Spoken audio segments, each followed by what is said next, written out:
बिस्मिल्लाहिर्रहमानिर्रहीम। अस्सलाम वालेकुम। ये आपका अपना डिजिटल प्लेटफॉर्म है। मैं तारिक मतीन हूँ। वल्लाहु खैरुल माकिरीन। अल्लाह सबसे बेहतर तदबीर फरमाने वाला है, वही बचाएगा मेरे देश को बलाओं से। जो बारिश में शजर से घोंसला गिरने नहीं देता, क्योंकि उसकी तदबीर तमाम तदाबीर की इमाम है।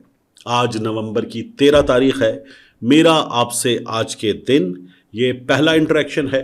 अहम तरीन खबरें हैं, आपके साथ शामिल करते हैं। पहली खबर तशवीशनाक है, बहुत तशवीशनाक है। चीन ने इस हुकूमत से जो ये दावा करती है कि इससे बेहतर काम किसी हुकूमत ने नहीं किया, और चीन हमारा वो दोस्त कि जो मुश्किल वक्त में हमारे काम आया है, उसको इस हुकूमत ने सबसे ज़्यादा मुतमईन रखा है। लेकिन हुआ यह है कि चीन ने गुज़श्ता महीने चीनी इंजीनियर्स पर होने वाले हमले को सिक्योरिटी की कोताही करार दिया है, और पाकिस्तान में मुख्तलिफ मंसूबों पर काम करने वाले अपने बाशिंदों की सिक्योरिटी के लिए एक बार फिर अपनी फोर्स तैनात करने पर, पाकिस्तान में अपनी फोर्स तैनात करने पर जोर दिया है। रॉयटर्स ने इस सिलसिले में खबर दी है, दावा किया है कि चीन ने गुज़श्ता महीने कराची में हमले के बाद पाकिस्तान में अपने बाशिंदों पर हमले रोकने में नाकामी पर नाराजगी का इजहार किया है, और पाकिस्तान को मुश्तरका सिक्योरिटी मैनेजमेंट सिस्टम के लिए मजबूर किया। रॉयटर्स का यह कहना है कि पाकिस्तान के 5 सिक्योरिटी और हुकूमती ज़राए उन्होंने नाम जाहिर ना करने की शर्त पर तफसीलात फराहम की हैं। चीनी बाशिंदों पर हमले के बाद पाकिस्तान और चीन के दरमियान मुज़ाकरात में शरीक एक सरकारी अहलकार ने रॉयटर्स को बताया कि चीन की जानिब से एक बार फिर पाकिस्तान में अपनी फोर्स तैनात करने पर जोर दिया गया, लेकिन पाकिस्तान की जानिब से अभी तक इससे इत्तेफाक नहीं किया गया। रॉयटर्स कहता है कि यह बात वाज़ेह नहीं हो सकी कि चीन अपने बाशिंदों की सिक्योरिटी के लिए अपनी फोर्सेस पाकिस्तान में तैनात करना चाहता है, यानी चीन की फोर्सेस पाकिस्तान में आ जाएं, या वो इसके लिए निजी सिक्योरिटी कॉन्ट्रैक्टर्स की खिदमात हासिल करेगा। दूसरी जानिब अभी तक पाकिस्तान या चीन की जानिब से भी दो तरफा मुज़ाकरात के हवाले से कोई मौक़िफ़ सामने नहीं लाया। अच्छा, रॉयटर्स जब ये खबर दे रहा है तो ये हमारी इस हुकूमत की, जो ये कहते हैं इमरान खान नाकाम था, नाअहल था, सी पैक बंद हो गया था, जबकि ये बात कहीं भी नहीं कही गई। हम जब गवादर में मौजूद थे इमरान खान साहब के साथ, तो वहाँ पर जितने भी चाइनीज़ ऑफिशियल्स से हमने बात की, उनका ये कहना था कि सी पैक पर बेहतरीन अंदाज में काम जारी है, और जो भी प्रोपेगेंडा सी पैक के हवाले से पाकिस्तान में अपोजिशन की सियासी जमातें उस वक्त की अपोजिशन कर रही हैं, वो गलत है। और चीन ने कभी भी जो काम मुस्लिम लीग नून करती है, और ये चीन से पाकिस्तान के ताल्लुकात ख़राब करने वाला काम है, वो काम कभी भी चीन ने नहीं किया। कोविड के दिनों में कोविड की वजह से चीन का अपना भी मुख्तलिफ मराहिल में जो प्रोसेस है वो स्लो हुआ था। दुनिया भर में एक स्लो डाउन था, पाकिस्तान में भी हुआ था, लेकिन उसके बाद चीज़ें नॉर्मल हो गई थी। लेकिन इस हुकूमत की बहुत बड़ी नाकामी है कि चीन ये कह रहा है कि पाकिस्तान में चीनी बाशिंदों की सिक्योरिटी के लिए वो अपनी सिक्योरिटी पाकिस्तान की सरजमीन पर लगाना चाहता है। ये एक ऐसी हुकूमत है जिसे हाइब्रिड प्लस का नाम दिया गया था, और हाइब्रिड प्लस होते हुए अगर ये नाकाम है तो ये नाकामी और बड़ी नाकामी है। इसके बाद मियां नवाज शरीफ साहब लंदन पहुंचे हैं अपनी साहबजादी के साथ जिनीवा से, और वहां पर मियां नवाज शरीफ साहब ने अचानक मीडिया से इंटरेक्शन किया।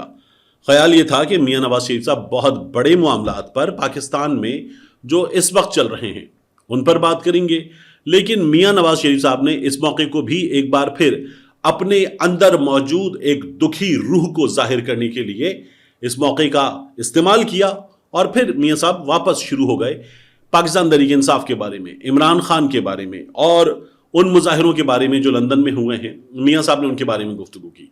लगा ही नहीं कि 3 बार का साबिक वज़ीर आज़म है, इतनी बड़ी तब्दीली दुनिया में आई है, अमेरिका में नॉन कंसेक्यूटिव दूसरी बार कोई सदर जीता है, और पाकिस्तान से ताल्लुकात बहुत अहम हैं। पाकिस्तान में इस वक्त जो हाइब्रिड प्लस हुकूमत है, उस हाइब्रिड प्लस हुकूमत पे मियां नवाज शरीफ साहब कोई बात करें, लगा ही नहीं।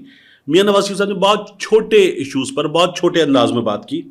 मियां साहब ने बात क्या की, और मियां साहब से वहां पर खड़े हुए इंतहाई चापलूस किस्म के सहाफ़ियों ने सवालात क्या किए।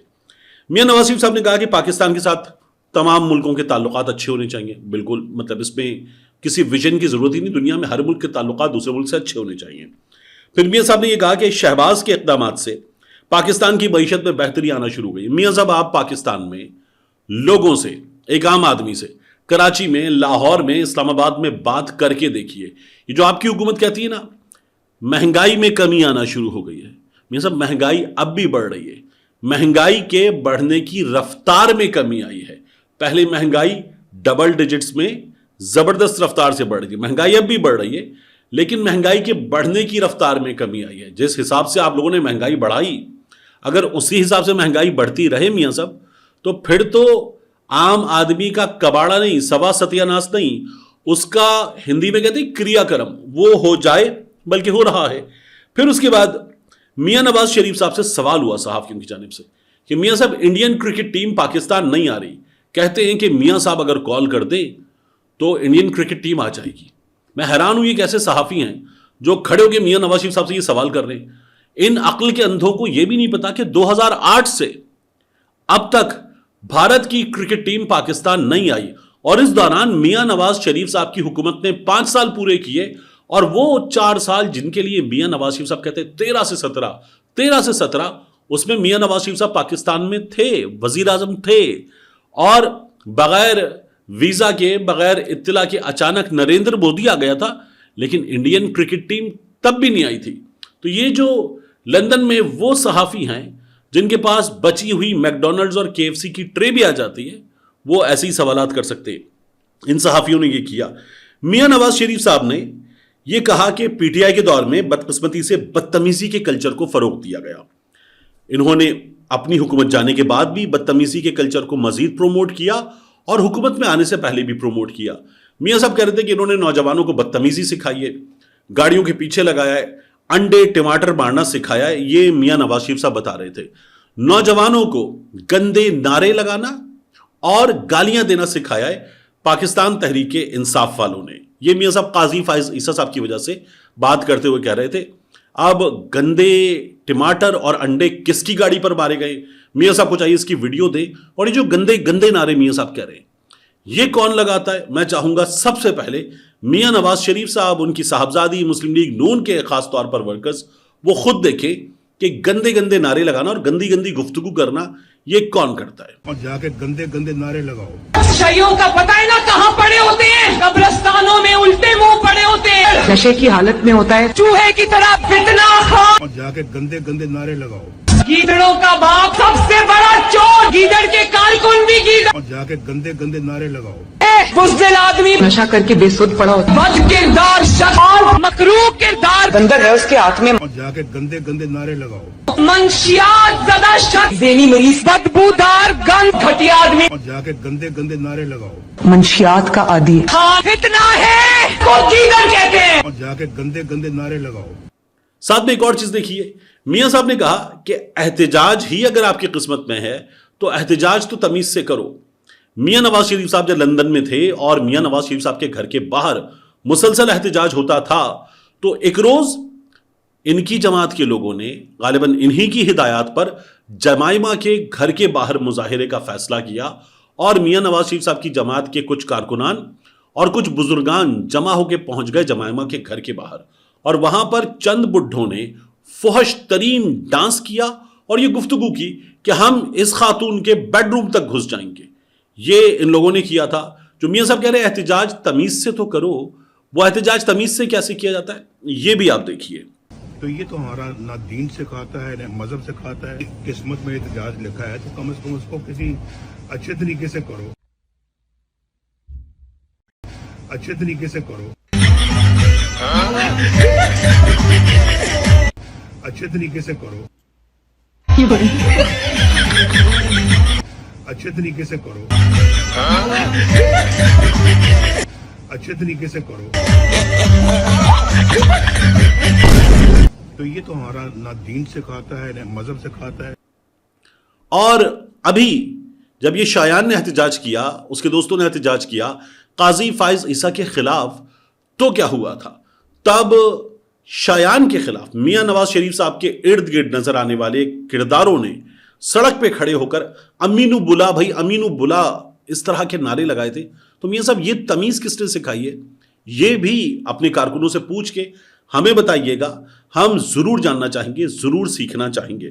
تو ایک تو یہ میاں نواز شریف صاحب کی جماعت کا حال ہے جو ان لوگوں نے اکثر و بیشتر کیا ہے، جو ان کی صاحبزادی نے کیا ہے، وہ مجھے ضرور آپ کے سامنے رکھنا تھا. اس کے بعد DGI SPR صاحب DGISPR साहब ने गुफ्तगू की है कैडेट कॉलेज कोहाट में, और DGISPR साहब ने वहां पर गुफ्तगू करते हुए PTM पर तनकीद की, और साथ ही ये भी कहा कि ये लोग कहते हैं जो खैबर पख्तूनख्वा के मादनी वसाइल हैं उन मादनी वसाइल को हाथ ना लगाया जाए। वो कहते हैं फिर ठीक है करो डेवलप। और उसके बाद इंतहाई गुस्से में DGISPR साहब ने ये कहा कि क्या पैदाइश से साथ लेकर आए थे, क्या जहेज में लेकर आए थे, ये उनका सवाल था। एक तो बात यह है कि आइन का आर्टिकल 172 1972 के आइन का आर्टिकल 172 पहले ये कहता था कि मादनी वसाइल पर मुकम्मल जो हक है, जो हक मिल्कियत है, वो वफाक का है। मगर उसके बाद इसमें एक तीसरा नुक्ता डाला गया 172(3), उसके तहत अब ये मुश्तरका मिल्कियत है वफाक की और सूबे की। और अगर वफाक और सूबे की मिल्कियत है भी तो इंतहाई एहतराम के साथ DGISPR साहब, पहले हम ये इंतहाई मोहब्बत के साथ कहते थे, अब भी इंतहाई मोहब्बत के साथ कहते हैं, लेकिन अब इंतहाई एहतराम और एहतियात के साथ कहते हैं। तो DGISPR साहब, ये आपको ISPR का DG होते हुए क्यों कहना पड़ रहा है, और आप ये कैसे कह सकते हैं कि क्या आप ये जहेज में लेकर आए थे? यानी अगर वो सूबे के लोग सूबे की मिल्कियत होने की बात कर रहे हैं तो आप ये बात कैसे कर सकते हैं कि ये आपकी मिल्कियत है या नहीं है, और आप ये जहेज में लेकर आए थे या नहीं आए थे? DGISPR साहब, जब आपके इदारे के सरबराहान इक़्तिदार पे कब्जा कर लेते हैं तो ये तो नाजायज कब्जा होता है। तब क्या इस मुल्क के अवाम आपसे पूछ सकते हैं कि ये इक़्तिदार पे कब्जा क्या जहेज में लेकर आए थे, हुकूमत जहेज में लेकर आए थे? क्योंकि 10-10, 11-11 साल के लिए हुकूमत पर मौजूद रहते हैं। तो क्या आपसे पूछा जा सकता है कि क्या ये हुकूमत, ये सरबराह मुमलिकत का ओहदा, सरबराह हुकूमत का ओहदा जहेज में लेकर आए थे? नहीं पूछा जा सकता।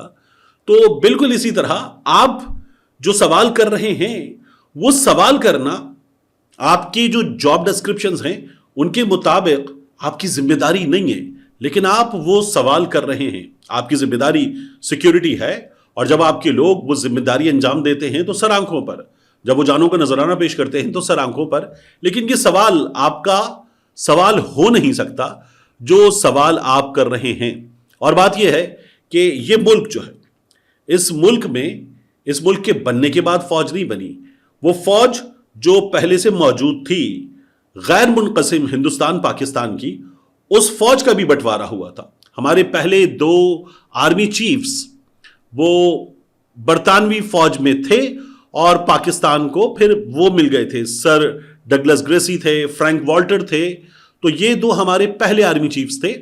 अयूब खान साहब तीसरे आर्मी चीफ थे। तो हमें तो उस बंटवारे में से 2 अंग्रेज जर्नैल भी मिले थे जो हमारे पहले 2 आर्मी चीफ्स थे। तो एक तो ये सवाल हुजूर आपका बनता नहीं है, आप सवाल कर रहे हैं तो आपको जवाब भी कौन देगा? ये गुजारिश मुझे बसद एहतराम और एहतियात आपके सामने जरूर रखनी थी। इसके बाद बिलावल भुट्टो जरदारी ने आखिर में एक बात की है। बिलावल भुट्टो जरदारी ने जो एयर क्वालिटी इंडेक्स है वो पेशावर का भी कुछ मौके पर ठीक ठाक बढ़ा हुआ आया। तो जब ये लाहौर का 1200 से ऊपर आया, 1800 के करीब आया, तब बिलावल भुट्टो जरदारी ने इस बारे में कोई बात नहीं की। जैसे ही पेशावर का एयर क्वालिटी इंडेक्स बढ़ा हुआ आया तो बिलावल के लिए मौका था, और बिलावल ने अजराह मजाक on a lighter note emoji डाल के ट्विटर पे कहा कराची आ जाओ। तो जो बिलावल भुट्टो जरदारी बात कर रहे हैं कराची आ जाओ की, उनकी खिदमत में अर्ज है कि मैं इसी शहर कराची में मौजूद हूं। यहां सिक्योरिटी नहीं है, मैंने अपना भाई भी खोया है। यहां पानी नहीं है, यहां सड़कें नहीं है, यहां बुनियादी जरूरियात की चीजें नहीं है। और यह भी याद रखिएगा कि इसी शहर कराची को दुनिया भर में जो रिहाइश के काबिल बदतरीन शहर हैं, जिनमें रहना इंतहाई अजियत है, उनमें से ग्लोबल सर्वे में शामिल किया गया है। और हुआ क्या था, 169 नंबर पे हमारा कराची मौजूद था। दुनिया भर में जो बदतरीन शहर हैं जहां रिहाइश इख्तियार की जाती है, उनमें सिर्फ 4 शहर ऐसे थे जो हमसे बुरे थे, वगरना दुनिया के 173 शहरों में जो सर्वे में शामिल किए गए, हम बड़े शहरों में इस मकाम पर, इस जगह पर मौजूद थे जहां पर 2008 से मुसलसल आपकी जमात की हुकूमत है, और उससे पहले कई बार आप हुक्मरानी कर चुके हैं। तो इस शहर में बुला तो रहे हैं, इस शहर को बना तो लीजिए हुजूर, ये बहुत जरूरी है। आखिरी बात आमिर मुगल साहब ने की, ये एक टेलीविजन प्रोग्राम में मौजूद थे, ईसा नकवी साहब का प्रोग्राम था, और आमिर मुगल साहब ने फवाद चौधरी साहब की वापसी के हवाले से बात की और कहा कि पाकिस्तान तहरीक इंसाफ में वापसी के मामले पर फवाद चौधरी बॉर्डर पे खड़े 7 महीने जेल काटी है। फवाद चौधरी साहब की वापसी के हवाले से फैसला इमरान खान करेंगे। उन्होंने पार्टी छोड़ी थी, आमिर मुगल साहब ने कहा कि नहीं छोड़नी चाहिए थी, लेकिन उनका यह कहना है कि 19 जून 2023 को इमरान खान ने, आमिर मुगल का कहना है कि खुद मुझसे कहा था कि असद उमर को इतना कुछ दिया पार्टी ने, लेकिन असद उमर छोटा शख्स साबित हुआ। और इमरान खान ने उनके मुताबिक 19 जून 2023 को यह भी कहा कि इतनी बड़ी सीट दी, इस्लामाबाद में जितवाया कराची के बंदे को, लेकिन असद उमर ने साथ उस तरह से नहीं निभाया जिस तरह से निभाया जाना चाहिए था। हबीब अकरम साहब ने एक मौके पर कहा था कि वो इमरान खान साहब के साथ मौजूद थे और ये खबरें उड़ी हुई थी कि शाह महमूद कुरैशी पार्टी छोड़ जाएंगे। तो तब हबीब अकरम साहब कहते हैं कि इमरान खान साहब ने बताया कि शाह महमूद कुरैशी पार्टी नहीं छोड़ेंगे, असद उमर अलबत्ता पार्टी छोड़ सकते हैं। और थोड़ी देर बाद असद उमर साहब ने उसी रोज पार्टी छोड़ दी थी। मिलते हैं इंशाल्लाह आपसे अगली वीडियो में।